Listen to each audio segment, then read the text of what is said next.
예. 자, 모레죠. 국민의힘 지도부와 윤석열 대통령실과의 만찬 회동이 예정돼 있는데 그에 앞서서 한동훈 대표가 독대를 하시죠 라고 제안했다는 소식이 채널A 보도로 어제부터 알려지고 있습니다. 자, 이 두 사람 과연 만날 수 있을까? 만나면 어떤 얘기를 할까? 굉장히 궁금해집니다. 먼저 취임 2주년 기자회견 때 윤석열 대통령의 발언 들어보시죠. 20년이 넘도록 이렇게 교분을 맺어온 한동훈 위원장을 언제든지 만날 것이고요. 재충전이 필요한 것 같아서 부담을 안 주고 기다리는 것이 맞지 않나. 언제든지 식사도 하고 만나게 될 것이라고 말씀드리겠습니다. 내가 또 오다 보니까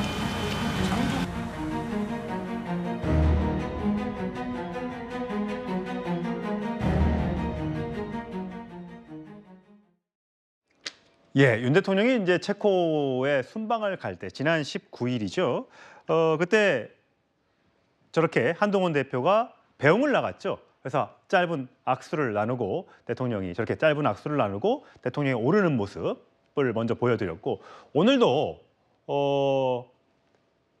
윤석열 대통령이 귀국을 하면서 저렇게 이상민 장관과는 악수를 하고 한 1분 가까이 대화를 나눴습니다. 아마 수해 관련된 이야기, 대책 관련된 이야기를 나눈 걸로 지금 지금 생각이 되는데 저렇게 한동훈 대표와는 간단하게 악수만 하고 이렇게 지나쳐 갔습니다. 자, 최성 평론가. 자, 한동훈 대표가 윤석열 대통령에게 전부 다 모이는 만찬, 아마 대통령실과 지도부 합치면 30명 가까이 될 거라고 하는데 그 만찬에 앞서서 우리 둘이 따로 만납시다 라고 요청을 했다는 거예요. 네. 자, 이거 어떻게 봐야 됩니까? 그건 저는 지금 절체절명의 순간이니까 한동훈 대표도 지금 이걸 정면 돌파하자면 어렵다고 판단한 것 같아요. 그러니까 지금 보십시오. 갤럽 조사 지난주 금요일 날 기준 대통령 지지율 20이죠. 근데 더 주목하는 건 그거잖아요. 한동훈 대표 지지율, 국민의힘 지지율 셋이 동반 하락하는 이른바 정말 그 트리플 악재가 지금 닥친 거 아닙니까? 자, 그럼 이런 상황에서 여권이 그럼 속수무책 아무것도 안 합니까? 여야정 협의체 지금 지지부진하죠.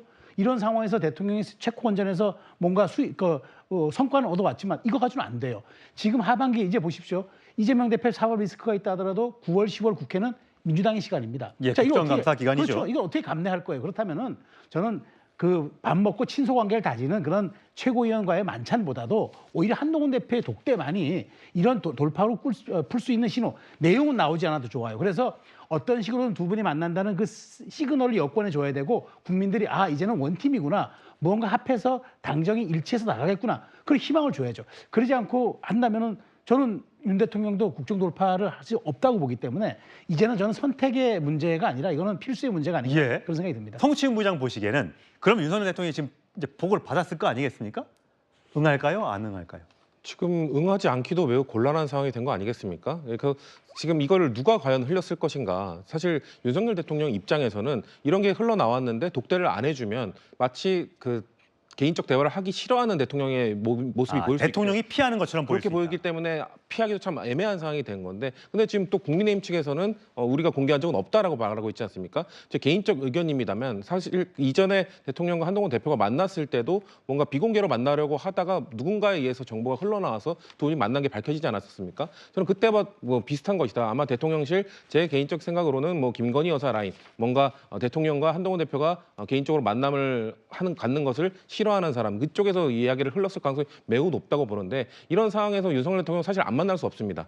독대를 해야 되는 상황이 온 것이고 근데 이런 좀 갈등이 깊어진 상황에서 독대를 한다고 한들 과연 진전된 아니면 좀 갈등을 풀 수 있는 이야기가 나올 수 있을까? 저는 없다고 봅니다. 왜냐하면 지금 그 순방을 간 기간 동안 한동훈 대표가 한 10일에 했던 인터뷰가 19일에 한 언론사를 통해서 나왔는데 대통령실에 대해서 상당히 비판적인 뉘앙스를 띠는 인터뷰가 나왔습니다. 예, 민심을 관련된 얘기였죠. 그렇죠. 그거에 대해서 민심을 제대로 읽지 못하고 있는데 편을 들어줘야 되냐라는 발언을 했는데 이거에 대해서 대통령실 관계자들이 매우 불쾌했다라는 그 얘기들이 솔솔 나오고 있는 상황이기 때문에 지금 윤한 갈등은 더 커진 상황입니다. 이거를 개인적 만남을 통해서 풀 수 있을지는 모르겠으나 제가 봤을 때는 지금 의정 갈등에서도 계속해서 반대되는 목소리를 내온 한동훈 대표에 대해서 윤석열 대통령이 그렇게 긍정적 신호를 보내줄 수 있는 아니면 긍정적 메시지를 이런 독대를 통해서 줄 것이라고 보여지지 않기 때문에 독대를 하게 된다 하더라도 그렇게 의미 있는 결과는 내기 힘들 것이다라고 보고 있습니다. 과연 독대가 이루어질지, 독대를 하면 한동훈 대표가 뭔가를 의정 갈등 등등과 관련해서 뭔가 얻어내기 위해서 윤 대통령을 강하게 설득하는 작업이 있을지 이 여부가 굉장히 관심인데, 송영훈 대변인, 사실 이게 대통령과 여당 대표가 이렇게 만나는 일은 굉장히 드문 일이라고 하더라고요. 거의 없는 일. 왜냐하면 만나서 양쪽이 얻을 수 있는 것들이 크지 않기 때문에 그럴 수도 있겠다는 생각이 들어요. 보면 거슬러 올라가 보면 이명박 전 대통령이 임기 말에 당시 박근혜 비대위원장 대표를 독대한 적이 있습니다. 그 당시에도 뭐 독대를 하긴 했었는데 지금 사진을 보입니다. 저 장면인데 저렇게 많은 지도부와 같이 원내대표당들과 같이 만났지만 저렇게 독대는 짧게 한 50분 정도 있었다고 해요. 근데 저게 사진 정도밖에 안 남아 있는 거 봐서는 이게 쉽지 않은 일 같아요. 근데 드물든 드물지 않든 간에 지금은 대통령께서 한동훈 대표를 최대한 오랜 시간 만나고 또 한동훈 대표가 특히 이 의료 현안에 관해서 건의하는 것이 있다면 저는 전폭적으로 수용하는 모양새를 보여주셔야 한다고 생각합니다. 왜냐하면 그것은 한동훈 대표를 위한 것이 아니고 이 의료개혁의 성공과 연착륙을 위한 겁니다. 자, 지금 의료개혁은요, 특히 의대 정원 증원하는 문제는 역대 27년간 모든 정부에서 다 성공하지 못한 겁니다. 일부라도 증원에 성공한다면 윤석열 대통령의 업적으로 남습니다. 그 연착륙을 하기 위해서는 여야 의정 협의체가 가동이 돼서 대화와 타협을 통해서 이 문제를 단일 안으로 풀어야 됩니다. 자, 그걸 하려면 뭘 해야 됩니까? 자, 지금 윤 대통령과 한동훈 대표 간의 의료 현안에 관해서 약간의 견해 차이가 있습니다. 하지만 정부 대통령과 의료계 간의 견해 차이는 그것보다 훨씬 큽니다. 그런데 이 정도의 견해 차가 있는 한동훈 대표와도 많은 시간을 들여서 만나고 전폭적으로 수용하는 모양새를 보여주실 때 그래야 의료계도 그러면 대화가 될 수 있겠구나라고 생각하고 이 협의체에 들어오고 궁극적으로 의료개혁이 연착륙할 수 있는 길로 갑니다. 저는 대통령께서 그런